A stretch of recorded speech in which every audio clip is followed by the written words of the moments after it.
Bili na kayo, lato-lato, mura lang. Magpapamura kayo pag tinamaan. Bili na, lato-lato.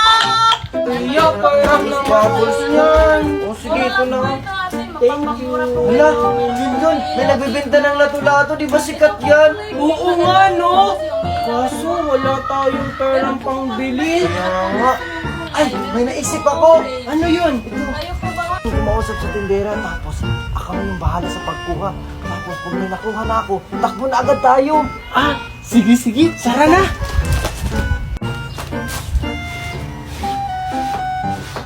O, kayong dalawa, bibili ba kayo? Ah, ate, magkano po yung lato-lato nyo?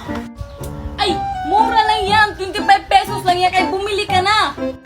Ah, ganun po ba?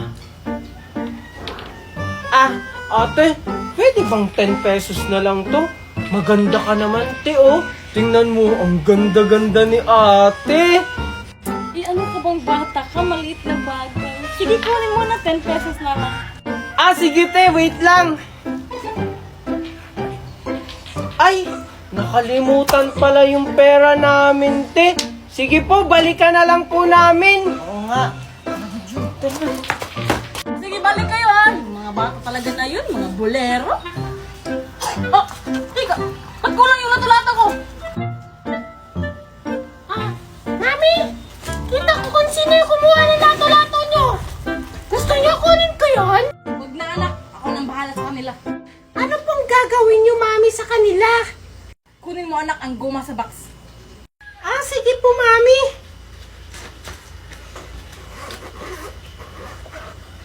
Eto po, Mami, oh.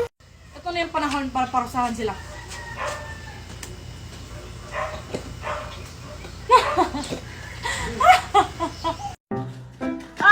Teka, pila muna kayo dyan, pila. Wala daw, Maria po. Kababata pa, nagjujuwa na agad. Hindi po kami magjowa, mag-best friend po kami. Magkasabay lang, magjowa agad. Wala akong pakialam. Buksan yung bag niya. Bilis! Upal talaga. Ito po, oh. Sige, Junjun, pasok. Ikaw. Sige, pasok. Sige po, thank you po, Manang Guard. Tingnan ko lang kung hindi pa ako papapasukin ni Manong Guard. Ang galing ko na kaya maglato-lato. Tsaka naka-full uniform pa ako. La! Oh, Manong Guard, naka-full uniform na ako tsaka magaling na ako maglato-lato. Baka hindi mo na naman ako papapasukin. Pasaway ka talagang bulilit ka, no? Hindi mo ba alam yung bagong patakaran ko sa school? Ha? Ano yung namang bagong patakaran na yan, Manong Guard? Ang dami niyo namang pauso. Aba, sumasagot ka pa. Gusto mo sumbong kita sa principal? E di isumbong mo, ninang ko naman yung principal dito. Tsaka kung makaasta ka, parang ikaw yung may-ari ng school na to. Aba, para talaga itong batang to. Tsaka, wala ka lang pakialam doon. Sinusunod ko lang yung patakaran nito sa school. Akin na nga yung lato-lato mo. Bawal na nga to eh. Hala, yung lato-lato ko. Diba nung nakaraang linggo, pinauwi mo ko dahil hindi ako marunong maglato-lato. Tapos ngayon, pinagbabawal nyo na. Abay, malay ko ba? Basta sinusunod ko lang yung patakaran dito sa school. Paano na ba to? Ay, Manong Guard, yung crush mo, oh! Ops! Di mo na ako maloloko. Kala mong bata ka, mahuhuto mo na naman ako? Ah, hindi mo talaga ako papapasukin, ha? Ipagkakalat ko sa buong school na crush mo si Ma'am. Ikaw, hindi ka talaga mabiro eh. Sige na, pumasok ka na dito. Yay! Thank you, Manong Guard! Ang bilis mo talagang mauto! Oh, bili na kayo! Plastic balloon, 1 taon to, hindi pumuputok! Dali na! Bili na kayo! Bili na!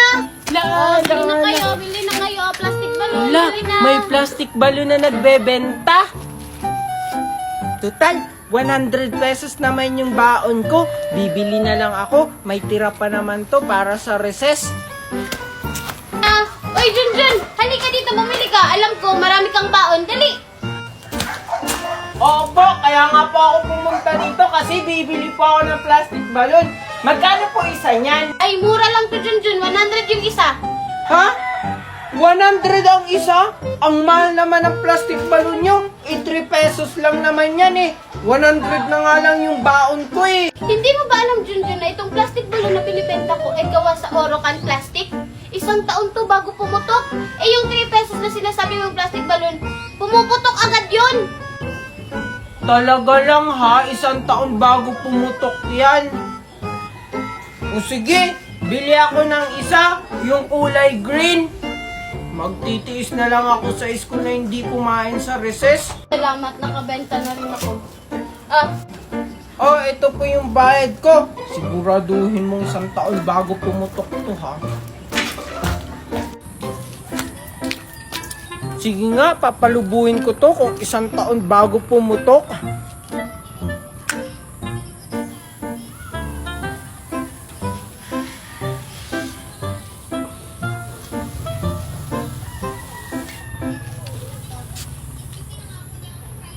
Wow, ang laki! Wheel! Wheel! Wheel! Hala, si Junjun may plastic balloon. Saan niya kaya yun binili? Papalaking ko ulit. Oh, Junjun! Junjun, saan mo yun binili yung plastic balloon mo? Doon kila Aling Bining, binili ko to. Kasi sabi niya 1 taon daw to bago pumuto, kaya bumili ako. Oh, ang galing naman. Sige nga, itry nga natin kung di ba pumuputok. Hala, bakit mo pinutok? Ang mahal-mahal pa naman ito, isusumbong ito kay Mami. Sabi mo 1 taon yan bago pumutok. Na-scam ka ni Aling Bining. Ano ba naman to si Mami? Bigay ng baon sa akin. Eh marami pa nga akong tira kahapong baon eh. Tapos sabi niya, uubusin ko lang to sa loob ng 1 araw. Anong gagawin ko dito? Lahat ng gusto ko, nabili ko na. Tapos yung mga classmate ko, nabigyan ko na. Sabi nila, hindi pa nila nauubos yung binigay ko kahapon. Ano kayang gagawin ko? Ay, alam ko na. Lahat ng madadaanan kong bahay, bibigyan ko o kaya ilalagay ko sa gate. Oo. Ayan, dito. Sana makita agad yung may-ari ng bahay. Doon naman tayo. Dito. Doon naman. Diyan, maglalagay tayo dito ng marami.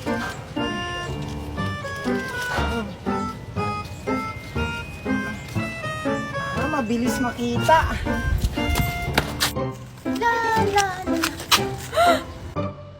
Hala, may pera. Kanino kaya to? Ay, alam ko na. Panigurado kay Junjun to. Natapon niya na lang yung pera niya kasi ang dami niya ng baon. Ayun, may pera pang nakakalat sa kalsada. Pulutin ko na nga lang. Ito pa. Saka ito pa. Ay, grabe na talaga si Junjun. Pati ba naman sa gate ng bahay, nilalagyan niya na ng pera? Wow! Ito pa. Nakakapagod. Ang dami-dami ko pang pera, hindi pa nauubos. Pumasok na nga lang ako sa school. Baka maliit pa ako. Ay! Ano ka ba naman, Junjun? Hindi ka naman tumitingin sa dinadaanan mo. Ayan, tuloy na tumba ko. Hindi ko naman sinasadya, Mimay. Eh bakit kasi namumulot ka pa ng perang tinatapon ko? Eh di ba binigyan na kita kahapon? Ibigay mo na lang yan sa iba. Ay, ubos na kasi, Junjun. Binili ko kasi kahapon ng maraming pagkain. Ay, grabe ka naman. Inubos mo agad yung 50k na binigay ko sa'yo. Oo, naubos ko agad yun. Aray, tingnan mo, Junjun. Nagasgasan tuloy ako. Mag-sorry ka, mag-sorry ka. Late na ako. Tika lang. Bakit po, Manong Guard? Alam mo bang may patakaran tayo sa school? Na kapag late na bawal lang pumasok? Eh kasi po na-traffic kami sa langit. Tapos nahirapan po si Daddy magpa-landing ng aeroplano dito sa school. Ang liit-liit po kasi ng space. Tapos, ang daming pinadalang baon sa akin ni Mami. Grabe naman yan, papasok ka na ng school, naka-airplane pa. Tsaka ano bang laman ng bag mo? Bakit ang dami-dami mong dala? Eto po. Ano po kasi to? pera. Sabi ni Mami, ubusin ko daw po ngayon to. Ito po, bigay ko na lang po sa inyo to. Uy, salamat, Junjun. Ang laki naman ito. Mas malaki pa to sa sahod ko, ah. Sige, pwede ka na pumasok. Sige po, salamat po. Good morning, ma'am. Good morning, classmate. Sorry, I'm late. Hala, late ka na naman, Junjun! Hala, tignan nyo. Ang daming dalang pera ni Junjun. Siguro ginawa niya si Twinkle. Oh, Junjun, late ka na naman. Ay, sorry po, ma'am. Kasi po, na-traffic po kami sa langit. Nag-airplane po kasi kami ni Daddy. Tapos, ang daming pinadala sa akin pera ni Mami. Sabi daw po niya, gastusin ko daw po ng isang araw lang. Kaya, ipapamigay ko na lang kila classmate at sa inyo po, ma'am. Ganun ba, Junjun? Okay, class, batiin niyo si Junjun ng good morning. Sige, Junjun, umupo ka na. Wow, talaga. Ang bait naman ni Junjun. Oo nga, iba talaga pag ginawa si Twinkle. Ay, hindi ko kaya jowa si Twinkle. Ma'am, excuse me po, may pinadala po yung parents ni Junjun. Ito po, ma'am, bawal po kasi sa mga ordinary na upuan. Kailangan daw po gaming chair. Ay, grabe na talaga si Junjun, no? Sensitive na sa mga upuan na ganito. Oo nga, ang arte-arte naman ni Junjun. Naging mayaman lang. Ay, thank you po, Manong Guard.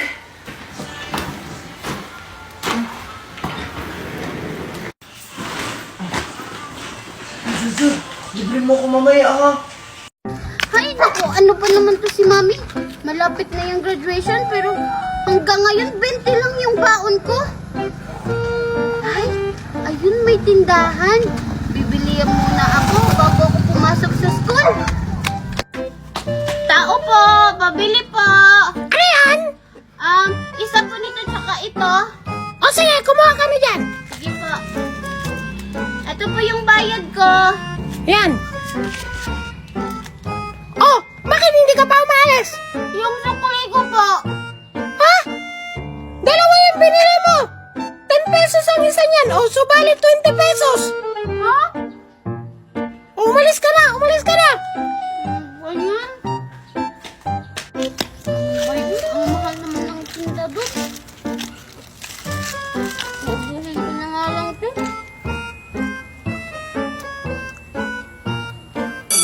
Lala, nasisi na, lala. Ang dami ko talagang baon. Maria, anong dala mong baon? Ito yung dala kong baon. Spanish bread. Kasi sabi ni Mami, galing daw to Spanish, kaya Spanish yung pangalan niya. Wow, ang sarap naman ng baon mo. Yung baon ko kasi ito, egg pie, tapos fresh to.